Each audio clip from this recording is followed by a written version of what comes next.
আসসালামু আলাইকুম ওয়া রাহমাতুল্লাহি ওয়া বারাকাতুহু। বিসমিল্লাহির রহমানির রহিম। এই মুহূর্তে বাংলাদেশ সহ বিশ্বের অগণিত দর্শক শ্রোতা যে প্রান্তে বসে আপনারা বৈশাখী টেলিভিশন দেখছেন, আমি এইচ এম বরকতুল্লাহ আপনাদের সকলকে জানাচ্ছি শুভেচ্ছা এবং অভিনন্দন। মহান স্রষ্টা আল্লাহ তাআলার দরবারে বিনীতভাবে শুকরিয়া আদায় করেছি আলহামদুলিল্লাহ। আল্লাহ রাব্বুল আলামিনের দরবারে শুকরিয়া আদায় করার পর মহান আল্লাহ বিশ্বনবী জনাবে মুহাম্মদ রাসূলুল্লাহ সাল্লাল্লাহু আলাইহি ওয়াসাল্লামের প্রতি দরুদ এবং সালাম প্রেরণ করে শুরু করছি আজকের পরিবেশনা। প্রিয় দর্শক, আপনারা দেখছেন ইসলাম ও সমাধান। অনুষ্ঠানটি বৈশাখী টেলিভিশন স্টুডিও থেকে সরাসরি সম্প্রচারিত হচ্ছে। আজকেও হাজির হয়েছি আপনাদের সামনে আপনাদের জীবন ঘনিষ্ঠ বিষয় নিয়ে, এবং আপনাদের যে কোনো প্রশ্ন আপনারা আমাদের আজকের আয়োজনে করবেন। আপনাদের প্রশ্নের উত্তরগুলো এই আয়োজনের মাধ্যমে দেওয়ার চেষ্টা করব ইনশাআল্লাহ। আজকে আমাদের মাঝে স্টুডিওতে উপস্থিত হয়েছেন বিশিষ্ট স্কলার, ইসলামিক চিন্তাবিদ, মুহাদ্দিস, মহাখালী দারুল উলুম কামিল মাদ্রাসার সম্মানিত প্রধান মুহাদ্দিস জনাব মাওলানা মঈনুল ইসলাম মাজিদি।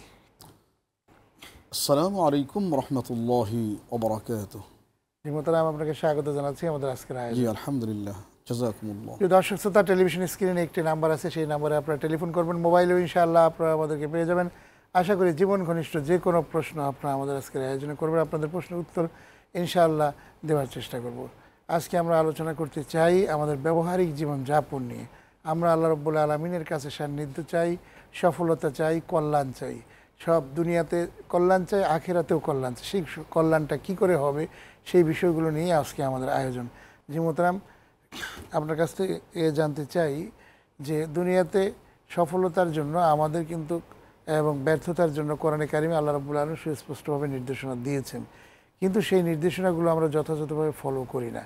না করার কারণে আমাদের দুনিয়ার জীবনে অনেক ব্যর্থতা চলে আসে, আবার আখিরাতেও কিন্তু আমাদের ব্যর্থতা আছে। সেই জিনিসগুলো আমাদের কিন্তু হয়ে যাচ্ছে, এবং আমরা সামাজিকভাবে আমরা সেই জিনিসগুলো লক্ষ্য করলে দেখতে পাই যে আমাদের জীবনযাত্রা, আমাদের সমাজ, আমাদের সামগ্রিক বিষয়গুলো নিয়ে আমরা একটা কঠিন পরিস্থিতির মধ্যে নিমজ্জিত হয়ে যাচ্ছি। সেই পরিস্থিতি থেকে সুন্দর সুষ্ঠুভাবে আমাদের জীবন পরিচালনার জন্য ইসলামের নির্দেশনাগুলো কী কী থাকতে পারে? জি আলহামদুলিল্লাহ, আপনাকে আন্তরিক মোবারকবাদ জানাচ্ছি মোহতারাম। অত্যন্ত সুন্দর একটা বিষয়, ব্যবহারিক জীবনে ইসলাম। সুন্দর বলছেন যে আল্লাহ পাক আমাদের যখনই দুনিয়ায় প্রেরণ করেছেন আমাদের আদি পিতা আদম আলাইহিস সালাম এর মধ্য দিয়ে, আল্লাহ পাক তখনই ওনাকে তার প্রতিনিধি বলছেন, ইন্নী জাইলুন ফিল আরদি খলিফা, আল্লাহর খলিফা। তো আল্লাহর খলিফা যখন বলা হচ্ছে তখন খলিফার নিজস্ব ব্যক্তিত্ব বলতে আর কিছু থাকে না, যেহেতু খলিফা ওনাকে যিনি প্রেরণ করেছেন তার মোটিভ এবং তার এজেন্ডা বাস্তবায়ন করাই তার একমাত্র লক্ষ্য। নিজস্ব কোনো বক্তব্য কমেন্ট থাকে না তার। সুতরাং আসছেন আল্লাহ পাক তখন তাকে সামগ্রিক জীবনে একটি সুখী সমৃদ্ধশালী একটি জীবন তাকে দেওয়ার জন্য আল্লাহ পাক একটি ছোট্ট টিপস দিলেন, যেটা আপনি মাঝে মধ্যে বলেন আলহামদুলিল্লাহ। আল্লাহ পাক বলেছেন, ফামান তাবিআ হুদায়া ফাইম্মা ইয়াতিয়াকুম মিন হুদান, আমার পক্ষ থেকে যখনই কোনো হেদায়েত, কোনো ইনস্ট্রাকশন, কোনো এরকম করে যাবে, তখন ফামান তাবিআ হুদায়া ফালা খাউফুন আলাইহিম ওয়ালা হুম ইয়াহজানুন। সুতরাং আমার পক্ষ থেকে আগত অবতারিত নাজিলকৃত যে বিধান, সে বিধান যারা অনুসরণ করবে, জীবনে ফলো করবে, তাদের এই বর্তমান জীবনে, ইহলৌকিক জীবনে কোনো চিন্তা নাই, এবং পরকালীন জীবনেও আর কোনো দুশ্চিন্তার কারণ থাকবে না। ঠিকই বলেছেন। কোরআনের ওই আয়াত অনুযায়ী আল্লাহর কোরআন যে বিধান আমাদের জন্য দিয়েছেন সেটি যদি আমরা অনুসরণ করি তাহলে আমাদের জীবনে কোনো অকল্যাণ আসবে না, সফলতা পেয়ে যাবো ইনশাআল্লাহ। আমরা শুনবো আরও আপনার কাছ থেকে কথা। একজন দর্শক লাইনে রয়েছেন। জি আসসালামু আলাইকুম। আসসালামু আলাইকুম। ওয়ালাইকুম আসসালাম ওয়া রাহমাতুল্লাহ। আমি সাভার থেকে আশরাফ সিদ্দিকী বলছিলাম, জামশেদ নবীর মার্কেট থেকে। অনেক ধন্যবাদ ভাই। আমার প্রশ্নটি হচ্ছে যে মৃত ব্যক্তির নামে আমরা যে দানটা করি তার রুহের মাগফিরাতের জন্য, এই দানটা কি সাথে সাথে সেখানে পৌঁছে দেওয়া হয়, মানে মৃত ব্যক্তির সাথে সাথে সেটা পান, এই ধরনের কোনো হাদিস, অথবা ওই দানটি বা একটা দান কতদিন পর্যন্ত স্থায়ী হয়, এই ধরনের কোনো হাদিস আছে কিনা হুজুর যদি বলতেন। জি অনেক ধন্যবাদ। ওয়ালাইকুম আসসালাম ওয়া রাহমাতুল্লাহ। অত্যন্ত গুরুত্বপূর্ণ একটি প্রশ্ন উনি করেছেন যে মৃত ব্যক্তির জন্য কোনো দান, কোনো কিছু যদি করা হয় তাহলে সেটি কবুল হয় কি না, এবং সেটি কতদিন পর্যন্ত কবুল মানে গ্রহণযোগ্য পায়। যে সম্মানিত ভাই, আপনার যথার্থে বলছি, এই ক্ষেত্রে রাসূল কারীম আলাইহিস সালাম সরাসরি সহিহ মুসলিম একটি হাদিস বলেছেন। রাসূল বলেছেন যে ইযা মাতাল ইনসান ইনকাতা আনহু আমালুহু ইল্লা মিন সালাসা, যখন কোনো মানুষ মারা যায় তখন দুনিয়ার জাগতিক সকল কর্মকাণ্ডের সঙ্গে তার সম্পর্ক ডিসকানেক্টেড হয়ে যায়, বিচ্ছিন্ন হয়ে যায়।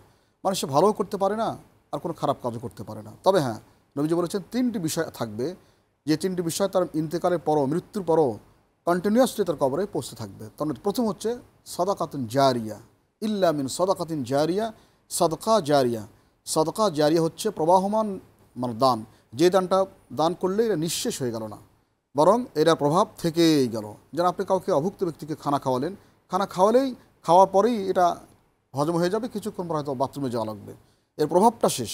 কিন্তু এমন কিছু দান আছে, যেমন যেখানে পানির ব্যবস্থা নাই, একটা ডিপ টিউবওয়েল অথবা টিউবওয়েল দেওয়া হলো, আজীবন থাকছে। যেখানে চলাচলের রাস্তা নাই, রাস্তা করে দেওয়া হলো। মসজিদ, মাদ্রাসা, ইয়াতিমখানা, সামাজিক কর্মকাণ্ড যেগুলো স্টেবল এবং স্থিতিশীল থাকে, এগুলো হচ্ছে সাদকা জারিয়া। সেটা এই সাদকা জারিয়া যদি তার জন্য করা হয়, নিজে করে যান অথবা তার পক্ষ থেকে করা হয়, তাহলে এইটা কিয়ামত পর্যন্ত আল্লাহ পাক তার অ্যাকাউন্টে পৌঁছাই দেবেন, মানে পরকালে তার কবরে আল্লাহ পাক পৌঁছাতেই থাকবেন। 2 নম্বর বলছেন আও ইলমিন ইউনতাফাউ বিহি, এমন ইলম যদি সে রেখে যায়, কোনো গবেষণা করে গিয়েছে, কোনো কিতাব লিখে গিয়েছে, গুরুত্বপূর্ণ বিষয়, অসংখ্য মানুষ তাদের উপকৃত হচ্ছে, তাহলে এটাও তার কবরে পৌঁছতে থাকবে। আর 3 নম্বর হচ্ছে আও ওয়ালাদিন সালিহিন ইয়াদউ লাহু, নেককার, দিনদার, ইমানদার সন্তান যদি থাকে, অত্যন্ত আল্লাহ পাকের মাহবুব বান্দা, সেই সন্তান যদি আব্বা আমার জন্য হাত তুলে বলেন রব্বির হামহুমা কামা রাব্বায়ানি সগীরা, তাহলে রাসূল বলেছেন কিয়ামত পর্যন্ত এই সন্তান যতদিন তার নাতিপুতি থাকবে, প্রত্যেকটার একটা অংশ উনি কবরে বসে বসে পেতে থাকবেন। সুতরাং এর কোনো লিমিটেশন নাই, এই দান যতদিন থাকবে। ওনার দান হচ্ছে স্পেশাল, কোনো টাকা পয়সা অর্থ জি দান করলে কবরের মধ্যে সে সওয়াব পৌঁছবে কিনা, জি অবশ্যই সেটা যে কেউ যদি কারো দান করে, এবং এটা হচ্ছে খুবই শাশ্বত একটা দান। জি জি আপনি কারোর জন্য কবরের আযাব অন্য কোনো আমল দিয়ে, ইবাদত দিয়ে বন্ধ করা যাবে না। যদি কেউ, আমার বাবা মায়ের কবরে শাস্তি হচ্ছে কিনা সেটা তো আমি জানি না, যদি হয়ে থাকে তাহলে সেখানে টাকা দিয়ে কোনো মাদ্রাসা, এতিমখানা, কোনো কাউকে যদি দান করে। একটি আয়াত আমরা দেখি, যখন ওই ব্যক্তিকে জিজ্ঞেস করা হবে, তখন বলছে লাউলা আখারতানি ইলা আজালিন করিব ফাআসাদদাকা ওয়া আকুম মিনাস সালিহিন। ওই সময় তারা বলবে যে আল্লাহ, দুনিয়াতে আরেকবার ফিরে যাওয়ার কোনো সুযোগ আছে কি? আল্লাহ বলছে কী করবে? তখন সে বলে ফাআসাদদাকা, আল্লাহ আমি আমার সকল সম্পদ সদকা করে দেবো। এখান থেকে মিন করে তখন বুঝতেছেন। একটু প্রশ্নের লেজ ওনার আছে যে যদি এটা কতদিন পর্যন্ত ওই দানটা চলতে থাকবে, মানে এক কথা একজনের দান করলো 500 টাকা, জি এই 500 টাকা আর 5 লক্ষ টাকা তো এক হতে পারে না। না পরিমাণ তো এক হবে না।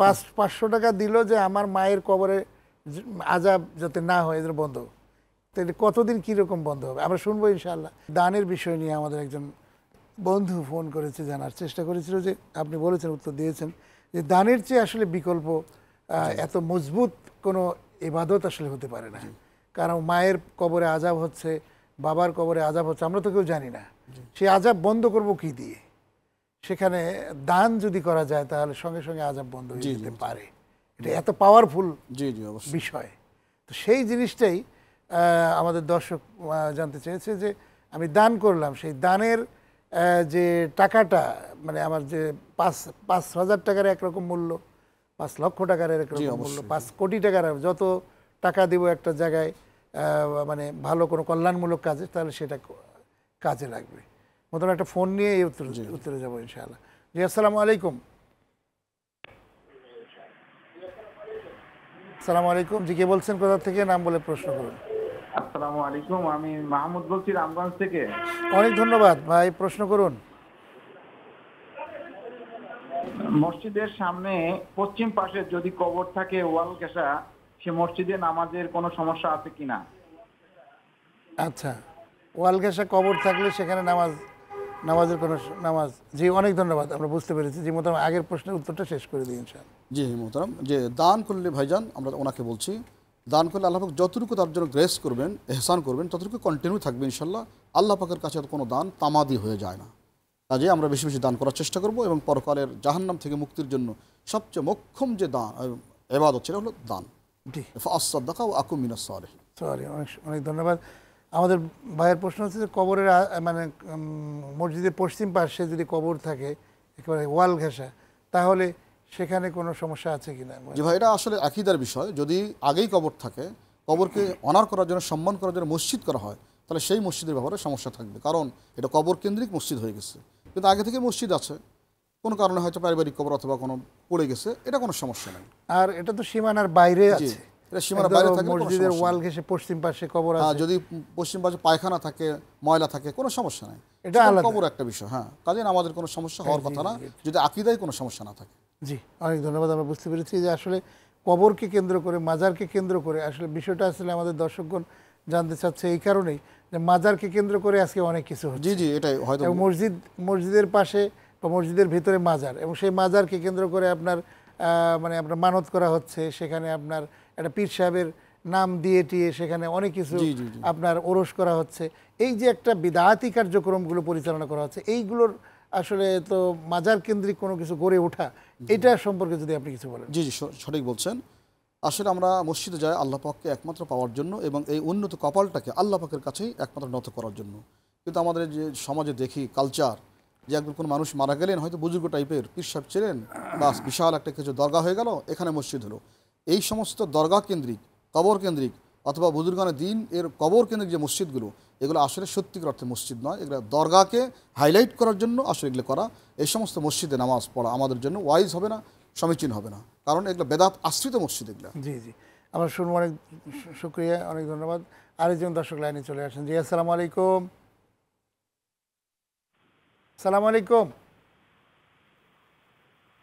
নাম বলুন, প্রশ্ন করুন। আসসালামু আলাইকুম হুজুর। ওয়ালাইকুম আসসালাম। জি হুজুর বলেন। আমাকে শুনতে পাচ্ছেন? শুনতে পাচ্ছি। আমি মাসুম, কুমিল্লা। হ্যাঁ, আমি বুঝতে পারছি আপনি একজন বড় হুজুর, দর্শক প্রশ্ন করছেন। জি জি জি জি, বলুন। আমার দুটি প্রশ্ন। প্রথম প্রশ্নটি হলো যে চার রাকাত নামাজে তৃতীয় রাকাতে বৈঠক ভুলে গেলে তৃতীয় রাকাতে দুটি স্মরণ হলো, আমি তৃতীয় রাকাতে বসি নাই, তাহলে কি করণীয়? আর তৃতীয় প্রশ্নটি হলো দলিল কোরআন থেকে সূরা আম্বিয়া আয়াত নম্বর 30 অধ্যায় 21, সূরা আম্বিয়া আয়াত নম্বর 30, এতে কোরআন বলতেছে আকাশমণ্ডলীয় পৃথিবী একত্রিত ছিল, এরপর আমি তাদেরকে আলাদা করে দিলাম। আকাশমণ্ডলীয় পৃথিবী একত্রিত ছিল, এরপর আমি তাদেরকে আলাদা করে দিলাম, এর মানে কি? কোরআন আমাদেরকে কি বলতেছে? আসসালামু আলাইকুম। ওয়ালাইকুম আসসালাম রহমতুল্লাহ, অনেক ধন্যবাদ। জি, ওনার প্রথম প্রশ্ন হলো যে তৃতীয় বৈঠকে যদি বসতে ভুলে যায় তাহলে কি হবে, এরপরে আবার উঠে দাঁড়িয়েছে। বলছেন যে 4 রাকাত বিশিষ্ট নামাজে উনি দ্বিতীয় রাকাতে বসতে ভুলে গেছেন, তৃতীয় রাকাতে উঠে ওনার মনে হয়ে গেছে, উনি বসবেন কিনা? না ভাই, আপনি যেহেতু আপনি ভুলে উঠে গেছেন, দ্বিতীয় রাকাত থেকে উঠে গেছেন, আপনি বসা ছিল ওয়াজিব, আপনি উঠছেন কিয়াম, ওটা ফরজ, সুতরাং ফরজ থেকে আর বসার সুযোগ নাই, এমনকি তৃতীয় রাকাতেও আর বসার সুযোগ নাই, বরং চতুর্থ রাকাতে আপনি তাশাহুদ, এরপর দরুদ শরীফ, দোয়া মাসের যে বৈঠক, তখন আপনি সাউজদা দিবেন, কারণ একটা ওয়াজিব তরক হয়ে গেছে। আর কোনো ওয়াজিব তরক হয়ে গেলে সিজদা সাহু দিলে এটা শুদ্ধ হয়ে যায়। আপনি আর তৃতীয় রাকাতে বসবেন না, নামাজ শেষ বৈঠকে যায় সাহু সিজদা দিবেন, তারপর নামাজ শেষ করবেন, ইনশাআল্লাহ আপনার নামাজ শেষ হয়ে যাবে। উনি কি সূরা আম্বিয়ার 30 নম্বর আয়াত বলছেন যে 30 না 33? 30 নম্বর আয়াত এটা। জি জি জি, আল্লাহ বলছেন আওয়ালাম ইয়ারাউ আন্নাস সামাওয়াতি ওয়াল আরদু কানাতা রাতকান ফাফাতাকনাহুমা। অবশ্যই। জি জি জি, যে কাফেররা কি দেখে না, তারা কি জানে না যে একসময় আকাশ এবং জমিন সন্নিহিত একবার লাগালাগি ছিল, ফাফাতাকনাহুমা, আমি আল্লাহ পাক এটাকে পৃথক করেছি। এর ব্যাখ্যা জানতে চেয়েছেন ভাই। আসলে আল্লাহ পাক যখন বলছে তখন আকাশের সৃষ্টি হয় নাই, জমিনের সৃষ্টি হয় নাই, তার মানে কি আকাশ এবং জমিন সৃষ্টির যে মৌলিক উপাদানগুলো সবগুলো এক জায়গায় লাগানো ছিল। এখান থেকে বিজ্ঞানের যে থিওরি বিগ ব্যাং ওয়ান, মানে যেই থিওরির দ্বারা পৃথিবী সৃষ্টি হয়েছে, বিরাট একটা বিকট আওয়াজ হয়েছিল, বিস্ফোরণ হয়েছিল, সেই বিস্ফোরণে আকাশ উপরে চলে গেছে আর জমিন তার জায়গায় আছে, এরা বলা হয়। তার মানে পৃথিবী হচ্ছে আল কোরআন অ্যান্ড কসমোলজি, অর্থাৎ সৃষ্টি তত্ত্ব। জি জি জি জি, বিজ্ঞানের যে একটা শাখা রয়েছে সেটিকে কসমোলজি বলে, সৃষ্টিতত্ত্ব। সেই সৃষ্টিতত্ত্বের মধ্যে বিগ ব্যাং একটা থিওরি আবিষ্কার হয়েছে। এটি হচ্ছে বিংশ শতাব্দীতে, কিন্তু আজ থেকে 1500 বছর পূর্বেই আল্লাহ রাব্বুল আলামিন সূরা আম্বিয়ার এই আয়াতে বলেছেন আওয়ালাম ইয়ারাল্লাযীনা কাফারু আন্নাস সামাওয়াতি ওয়াল আরদা কানাতা রাতকান ফাফাতাকনাহুমা, যে অবিশ্বাসীরা কি লক্ষ্য করে দেখে না যে আকাশমণ্ডল এবং জমিন একটা সংযুক্ত অবস্থায় ছিল, আমরা একে বিস্ফোরণের মাধ্যমে পৃথক করেছি। এটাকে বিগ ব্যাং বলা হয়েছে। এটা বিজ্ঞানীগণ বিংশ শতাব্দীতে জানতে পেরেছে, কিন্তু আল্লাহ তাআলা আগেই এটা কোরআনে কারিমের মধ্যে সন্নিবেশ করে দিয়েছেন কাছে। তো সেটা হচ্ছে যে এই মহাবিশ্ব কিন্তু একসময় সংযুক্ত ছিল। এটা কি আল্লাহ তাআলা পৃথক করে মহাবিশ্ব একটা নির্দেশের মাধ্যমে এটা সৃষ্টি করেছেন। ইন্নামা আমরুহু ইযা আরাদা শাইআন আন ইয়াকুলা লাহু কুন ফায়াকুন। আল্লাহ যখন কোনো কাজের জন্য বলেন কুন, এরা ইচ্ছা করেন, তখন সঙ্গে সঙ্গে কুন বলেন, সঙ্গে সঙ্গে ফায়াকুন তা হয়ে যায়। এটি হচ্ছে একটা থিওরি। এইভাবে করে আসলে বিজ্ঞানের কিন্তু কোরআনের অনেক অসংখ্য আয়াতে আল্লাহ তাআলা মহাবিশ্ব সৃষ্টির রহস্য সম্পর্কে আলোচনা করেছেন। জি মোহতারাম, আপনি যদি বলেন যে আমরা কোরআনকে আসলে কিভাবে অনুসরণ করলে কোরআনের থেকে আমরা সঠিক শিক্ষাটা লাভ করতে পারি।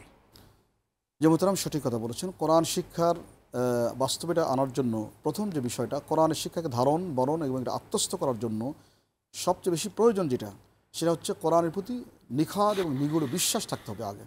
কারণ কোরআন অনেকে পড়েছেন, কিন্তু বিশ্বাস না থাকার কারণে এ থেকে কাঙ্ক্ষিত ফল কেউ অর্জন করতে পারেন নাই। আর এই জন্যই আল্লাহ পাক বলেছেন যে ইউদিল্লু বিহি কাসীরান ওয়া ইয়াহদি বিহি কাসীরান, যার ঈমান যত মজবুত সে কোরআনকে ততটুকুই ধারণ করতে পেরেছে, আর যার ঈমান যত দুর্বল সে কোরআন থেকে তত পড়েও গোমরা হয়ে গিয়েছে। এমনকি অনেক মুসলিম দার্শনিক যারা, অনেকে কোরআন বেশি বুঝতে বুঝতে এমন হয়ে গেছে, গোমরা হয়ে গেছে। তার মানে ঈমানটা ওই রকম মানের ছিল না, কারণ বিশ্বাসটা হলো কোরআন ধারণের মূল জিনিস। এরপর কোরআনে কারীম বিশ্বাস থেকেই যে আল্লাহ পাক আমার জন্য যা করেছেন এই বিশ্বাস থাকতে হবে, যা করেছেন, যা বলেছেন এবং যা বিধান দিয়েছেন অবশ্যই আমার কল্যাণের জন্যই দিয়েছেন, এই বিশ্বাস থাকতে হবে। কারণ যদি কোনো ব্যক্তির বিশ্বাস না থাকে, ওই যদিল বান্দা কালমা চোর, না পায় শ্মশান না পায় বড়, কোরআনে একবার অ্যাবসলিউট বিশ্বাস না থাকলে, নিরঙ্কুশ বিশ্বাস না থাকলে এর থেকে উনি আসলে ফায়দা গ্রহণ করতে পারবেন না। এই জন্য আমাদের উচিত হলো কোরআনকে আত্মস্থ করা, ধারণ করা, আল্লাহর বিধান বলে বিশ্বাস করা। এরপর প্রত্যেকটা বিধান আরও বিশ্বাস করতে হবে আল্লাহ পাক মানুষের স্রষ্টা, কোন পথে, কোন কাজে, কোন প্রক্রিয়ায়, কোন পদ্ধতিতে মানুষের শান্তি, স্বস্তি, নিরাপত্তা আছে, পৃথিবীর যে কোনো তন্ত্রমন্ত্রের চাইতে, মানুষের চাইতে মানুষের স্রষ্টা উনি ভালো জানেন। কাজেই প্রত্যেকটি ক্ষেত্রে কোরআন কারীম এবং ইসলামের বিধানের মধ্যে আমাদের সর্বাঙ্গীন কল্যাণ নিহিত রয়েছে। এই বিশ্বাস যার যত মজবুত উনি ততই শান্তি এবং স্বস্তি লাভ করতে পারবেন।